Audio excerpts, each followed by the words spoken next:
बेटा अब हम बात कर रहे हैं हमारा इलेक्ट्रोकेमिस्ट्री में जो नया टॉपिक है वो है स्टैंडर्ड हाइड्रोजन इलेक्ट्रोड या नॉर्मल हाइड्रोजन इलेक्ट्रोड। बेटा जब मैंने आपको केमिकल सीरीज पढ़ाई थी तो उस केमिकल सीरीज में आपको अगर याद हो तो सबसे ऊपर लिथियम था और सबसे नीचे था बेटा फ्लोरीन, और उसके मिडिल में बेटा हमने एक ऐसी कंडीशन ली थी जहां ई नॉट रिडक्शन या इलेक्ट्रोड पोटेंशियल जो रिडक्शन में था स्टैंडर्ड वाला उसकी वैल्यू क्या हो गई थी जीरो, और उस जीरो वैल्यू वाला जो इलेक्ट्रोड था उसको हमने नाम दिया था स्टैंडर्ड हाइड्रोजन इलेक्ट्रोड। ये बेटा बहुत इंपॉर्टेंट है और इसका यूज किया जाता है बाकी के और जो दूसरे इलेक्ट्रोड्स हैं उनका पोटेंशियल काउंट करने के लिए। इलेक्ट्रोकेमिकल सीरीज में आपने देखा था कि इलेक्ट्रोकेमिकल सीरीज में क्या था बेटा, उसके अंदर कुछ इलेक्ट्रोड्स ऐसे थे जिनकी वैल्यू नेगेटिव थी, कुछ की पॉजिटिव थी। तो सर वो पॉजिटिव और नेगेटिव कैसे आई, कितनी आई? तो बेटा इसका जो डिफाइन किया गया, इसको जो डिटरमाइन किया गया वो किया गया स्टैंडर्ड हाइड्रोजन इलेक्ट्रोड। तो बेटा क्या किया गया, इसके अंदर बेटा सबसे पहले एक ऐसा इलेक्ट्रोड बनाया गया जिसे हम रेफरेंस इलेक्ट्रोड कहते हैं। रेफरेंस इलेक्ट्रोड बेटा दो तरह के होते हैं, प्राइमरी और सेकेंडरी। जो आपका हाइड्रोजन इलेक्ट्रोड है ये प्राइमरी रेफरेंस इलेक्ट्रोड है जिसके ई नॉट रिडक्शन की वैल्यू बेटा स्वेच्छा से या मान ली गई कितनी है 0.0 वोल्ट। फिर उसके कंपैरिजन में क्या है, दूसरों के इलेक्ट्रोड पोटेंशियल को काउंट किया गया, वो हम अभी आगे काउंट करके बताएंगे। तो पहले हम बात कर रहे हैं कि सर स्टैंडर्ड हाइड्रोजन इलेक्ट्रोड क्या है और इसकी स्ट्रक्चर कैसी होती है। तो देखिए बेटा इसकी स्ट्रक्चर की अगर हम बात करें तो सर इसकी स्ट्रक्चर में इस तरीके से एक कांच की ट्यूब होती है बेटा जिसमें एक प्लेटिनम वायर को फ्यूज कर दिया जाता है।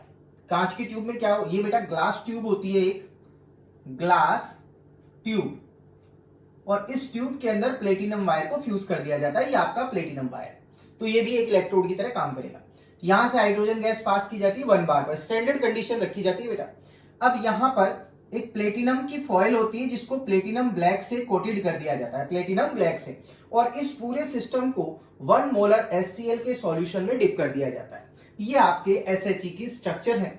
और बेटा इसका वैल्यू कितनी होती है ई नॉट रिडक्शन की 0.0 वोल्ट। ठीक है बेटा, तो ये तो इसकी स्ट्रक्चर हो गई। अब आपको पता है कि सीरीज के अंदर जो आपका SHE है वो आता है बिल्कुल मिडिल में। तो मिडिल में आता है तो अपन ने जब बताया तो आपको याद हो ऊपर वाले जो हैं वो सब के सब क्या बन रहे थे बेटा, एनोड बन रहे थे, और नीचे वाले क्या बनते थे, कैथोड। तो SHE मिडिल में है तो ये तो एनोड और कैथोड सर दोनों का काम करेगा। तो यही तो बेटा रेफरेंस इलेक्ट्रोड है। तो बेटा इसमें क्या किया, SHE को आप एनोड की तरह भी काम कर सकते हो और कैथोड की तरह भी काम में ले सकते हो। कैसे ले सकते हो वो देखिए सर, जब SHE एज एनोड काम करेगा तो बेटा इसकी रिएक्शन क्या होगी, H2 gas goes to 2H+ और ये कितने इलेक्ट्रॉन डोनेट कर देगा, 2 इलेक्ट्रॉन। सर आपने एनोड कैसे कहा, अगर आपको याद हो बेटा ये क्या हो रहा है, ऑक्सीडेशन, और ऑक्सीडेशन का प्रोसेस कहां होता है, हमेशा एनोड पर। तो आप इसको क्या कह सकते हैं, ये कौन सा प्रोसेस हो रहा है बेटा, ऑक्सीडेशन।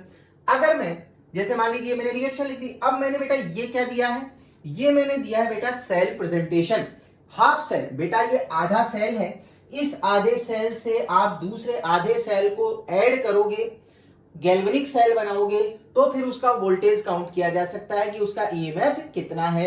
यही हमारे इस SHE का काम है। इस SHE से हम दूसरे इलेक्ट्रोड के पोटेंशियल काउंट कर सकते हैं, क्योंकि इसका तो हमने पता है कितना है 0.0, तो हम दूसरों के भी काउंट कर सकते हैं, वो भी हम आगे बताएंगे। तो इसका प्रेजेंटेशन हम कैसे देंगे, platinum solid H2, same to same बेटा ऐसा कैसे लिख देना है, और H+ 1 मोलर, ये आपके इसका सेल प्रेजेंटेशन हो गया। अगर SHE एज कैथोड, अब कैथोड होगा तो क्या होगा, रिडक्शन, और रिडक्शन होगा तो बेटा कुछ नहीं करना है, इन्हीं रिएक्शन को रिवर्स लिख दो। देखो देखे वैसी की वैसी जा रही है क्या, और इसी सेल प्रेजेंटेशन को उल्टा लिख दो। ये आपका क्या हो गया बेटा, SHE एनोड और कैथोड दोनों की तरह काम करेगा। अब सर इस SHE की अगर हम बात करें तो इसका यूज क्या होता है, तो बेटा मैं बार बार यही चीज बता रहा हूं, इसका यूज होता है आपके दूसरे इलेक्ट्रोड के इलेक्ट्रोड पोटेंशियल काउंट करने में। तो देखिए हम उनके इलेक्ट्रोड पोटेंशियल कैसे काउंट करेंगे, तो देखो बेटा इसको हम कैसे तो बेटा अब हम बात कर रहे हैं कि SHE का क्या एप्लीकेशन है। तो बेटा यहां देखिए मैंने एक डायग्राम बनाया है, इस डायग्राम में ये रहा मेरा SHE और ये मेरा बेटा अननोन इलेक्ट्रोड है। तो अब ध्यान से देखिए मुझे ये काउंट करना है कि इस अननोन इलेक्ट्रोड का, क्योंकि इसका पोटेंशियल तो कितना है 0.0, तो सर ये अननोन इलेक्ट्रोड का पोटेंशियल वैल्यू कितनी होगी, और ये SHE से ऊपर आएगा या नीचे आएगा। तो बेटा हम रिडक्शन में काउंट कर रहे हैं। तो बेटा मैंने फर्स्ट केस बनाया, इधर ध्यान से देखिए, SHE as anode versus unknown electrode. तो बेटा इसमें मैं ये बता रहा हूं कि मान लीजिए अगर हमारा SHE एनोड का काम करता है, किसका काम करता है? एनोड का। तो अननोन जो इलेक्ट्रोड होगा बेटा, अब वो क्या बनेगा हमारा? कैथोड। क्या बनेगा? कैथोड। और चार्ज कौन सा होगा उस पर? पॉजिटिव। और इस पर चार्ज कौन सा आएगा? नेगेटिव। तो देखिए बेटा, अगर मैं इसको बात करूं तो इसकी अब एनोड की, SHE की एनोड वाली रिएक्शन कौन सी है? अभी हमने देखी थी, goes to 2H plus 2 electron, ठीक है। और इसका अगर मैं सेल प्रेजेंटेशन भी दूं तो अभी मैंने जैसे आपको बताया था प्लेटिनम सॉलिड, ये लीजिए मैं लिख देता हूं, प्लेटिनम सॉलिड H2 1 बार और H प्लस 1 मोलर। ये तो SHE का आ गया। अब अननोन इलेक्ट्रोड, यहां मैं आपको अननोन का एक एग्जांपल दे रहा हूं। मैं एग्जांपल दे रहा हूं कि मान लीजिए ये जो अननोन इलेक्ट्रोड बेटा मैंने लिया है, ये मैंने किसका ले लिया है? जिंक का। किसका ले लिया है बेटा? मैंने जिंक का ले लिया है। या मान लीजिए मैं इसमें अननोन इलेक्ट्रोड ले लूं कॉपर का। समझ गए? तो पहले जो हम ले रहे हैं वो हम ले रहे हैं बेटा कॉपर का। मैं भी जिंक वाला केस भी आपको समझाऊंगा। यहां मैं दो केस की डिस्कस करेंगे। SHE जब एनोड बनेगा तो क्या होगा, SHE जब कैथोड बनेगा तो क्या होगा। तो अभी हम कौन सा ले रहे हैं? कॉपर वाला। तो जिंक वाला बेटा मैं हटा रहा हूं यहां से। तो अभी हमने अननोन इलेक्ट्रोड कौन सा ले लिया है? कॉपर का ले लिया है। तो अगर बात करें कि सर इस पर ऑक्सीडेशन हो रहा है, तो अब बेटा इस अननोन पर क्या होगा? रिडक्शन होगा। और कॉपर की रिडक्शन की रिएक्शन बेटा हमने गैल्वेनिक सेल में देख रखी है। ये क्या करता है? 2 इलेक्ट्रॉन एक्सेप्ट करके किस में चला जाता है? सॉलिड में। सही है बात? तो ये उसकी रिएक्शन आ गई। अब बेटा अगर मैं इन दोनों का, ये कंप्लीट सेल बन चुका है, ये इलेक्ट्रोड अभी मैंने कौन सा ले लिया है? मान लिया है ये कौन सा है? कॉपर का। और ये कौन सा है आपके पास? SHE है। तो ये आपका बन गया एनोड और वो बन गया आपका कैथोड। तो सर इससे क्या हुआ? अब देखिए बेटा, मैं उसकी पोटेंशियल वैल्यू काउंट कर रहा हूं। तो देखिए जब मैं ये सेल बनाऊंगा तो यहां तो वोल्टमीटर तो मुझे रीडिंग देगा ही देगा, वो तो बता ही देगा कि सर आपकी रीडिंग इतनी आ रही है। और मान लिया वोल्टमीटर ने मुझे कितनी रीडिंग दी है? 0.34 वोल्ट। ये बेटा किसकी रीडिंग है? E0 सेल की। ये उसने मुझे रीडिंग दे दी। आपको मैंने बता रखा है E0 सेल की वैल्यू हमेशा क्या आती है? पॉजिटिव। तो देखिए बेटा, अब मैं इसके थ्रू उसका पोटेंशियल वैल्यू कैसे काउंट करूंगा। तो देखिए फॉर्मूला लगा दिया मैंने, E0 cell equals to E0 cathode minus E0 anode. लग गया। अब E0 सेल की वैल्यू तो उसने मुझे कितनी दे दी? 0.34 इक्वल्स टू कैथोड। बेटा कैथोड कौन है हमारा? कॉपर वाला। तो देखो E0 copper plus 2 copper minus E0 anode. अब एनोड कौन है हमारा? एनोड है हमारा SHE। मैं चाहूं तो उसकी वैल्यू लिख सकता हूं, कितनी? 0.0। तो बेटा मेरे पास जो E0 कॉपर प्लस कॉपर की वैल्यू आएगी वो कितनी आ गई? 0.34 वोल्ट आ गई बेटा वोल्ट में। तो क्या मैं ये कह सकता हूं कि ये जो वैल्यू आई है वो भी कैसी है? पॉजिटिव।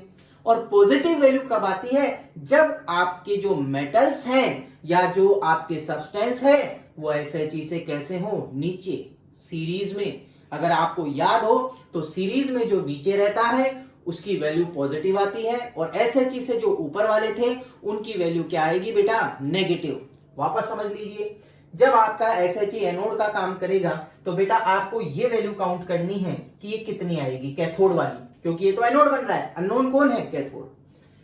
तो आपने E0 कैथोड माइनस E0 का फॉर्मूला लगा दिया। सर कैथोड की वैल्यू मुझे काउंट करनी है, एनोड की वैल्यू आपको दी हुई है 0.0 वोल्ट। तो सर यहां से मैं सीधा ही काउंट कर लूंगा। तो जब भी आपका SHE एनोड बनेगा तो कैथोड की वैल्यू जो कि एक अननोन इलेक्ट्रोड है हमेशा कैसी आएगी बेटा? पॉजिटिव आएगी। ठीक है बेटा, यहां तक कोई दिक्कत? बेटा अब हम बात कर रहे हैं कि सर अगर हमारा SHE कैथोड बने तो बेटा अब जो अननोन इलेक्ट्रोड है वो अननोन इलेक्ट्रोड क्या बनेगा? एनोड बनेगा। चार्ज कौन सा आएगा? नेगेटिव। और यहां एग्जांपल बेटा मैं अब ले रहा हूं जिंक वाला, पहले हमने कॉपर का देखा। तो अब आपका जो अननोन इलेक्ट्रोड है ये मैंने किसका लिया है बेटा? जिंक का। SHE कैथोड वाली रिएक्शन हम पीछे डिस्कस कर चुके हैं, वो आप लिख सकते हो। मैं इसको डायरेक्ट सॉल्व कर रहा हूं क्योंकि पीछे हमने डिटेल में बता दिया है। तो बेटा यहां पर E0 cell equals to formula लगा दो, E nought cathode minus E nought anode. तो बेटा अब कैथोड कौन है? SHE। तो बेटा इसके ई नॉट रिडक्शन की वैल्यू कितनी है? 0.0। तो 0.0 minus E not, E not कौन है हमारा इस बार? Zn प्लस 2 Zn और ई नॉट सेल। तो बेटा यहीं से दिख रहा है कि जिंक की जो वैल्यू आएगी ई नॉट Zn प्लस 2 Zn, वो क्या आ जाएगी? नेगेटिव में वैल्यू आ जाएगी। कौन सी? वही जो ई नॉट सेल की होगी। अब अगर मैं यहां पर बात करूं कि मेरे जो ई नॉट सेल की वैल्यू है वो ये वोल्टमीटर कितना रीडिंग ले रहा है वहां पर? 0.76 वोल्ट। तो अगर मैं यहां पर बात करूं तो ई नॉट Zn प्लस 2 Zn की वैल्यू कितनी आ जाएगी? Minus 0.76 volt. इस तरीके से हम किसी भी अननोन इलेक्ट्रोड के पोटेंशियल वैल्यू को SHE से काउंट कर सकते हैं। यही बेटा इसका मेन एप्लीकेशन है। मान लीजिए आप मेरे पास कोई अननोन इलेक्ट्रोड उठा के ले आए, सर आप मुझे इसका पोटेंशियल वैल्यू काउंट कीजिए। बेटा मैं कैसे काउंट करूंगा? उसको SHE से जोड़ दूंगा। SHE से जोड़ते ही वोल्टमीटर अपनी रीडिंग दे ही देगा कि सर इसकी वैल्यू इतनी आ रही है। अब अगर मुझे ये पता चल रहा है कि SHE मेरा कैथोड का काम कर रहा है तो अननोन की वैल्यू क्या होगी? नेगेटिव में हो जाएगी वही वैल्यू। और अगर मान लो मेरा SHE कैथोड की जगह एनोड का काम कर रहा है तो वही वैल्यू अब क्या हो जाएगी? पॉजिटिव हो जाएगी। तो ये हो गया बेटा आपका SHE कंप्लीट। ठीक है बेटा, इसके न्यूमेरिकल्स कीजिए। इसमें अधिकतर इसी तरह के क्वेश्चंस आते हैं कि ये दे दिया जाए, ये दे दिया जाए। इसका सेल प्रेजेंटेशन मैं आपको पीछे बता चुका हूं, नोट्स में भी दे चुका हूं। ठीक है बेटा, थैंक यू वेरी मच।